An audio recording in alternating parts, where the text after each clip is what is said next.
Hello, maayong adlaw.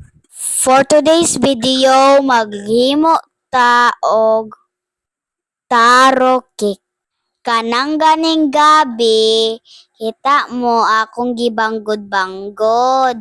So karon humanan ako nabanggod ang gabi. Maoning ang ingredient tanan.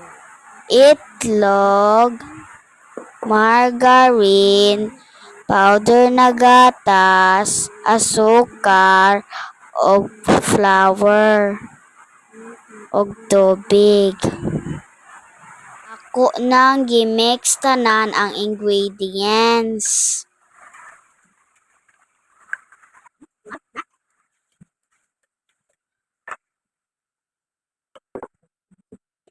So tapos na nako pag-mix, gibutang na nako sa molder. Nakita na ninyo guys, akong giplat kaayo guys para mapantay ang pagluto.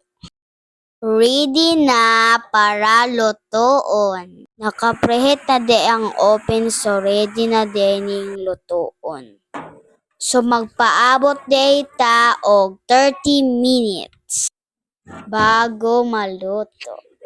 So ayan, ato nang ilogwa kay luto na. Kita na ninyo guys, look so yummy. Checharan! Ato nang hiwaon! Uy, sobra ka crispy. Di na pod ko ani kadayt guys, kay lami ikaon og daghan guys. Wow!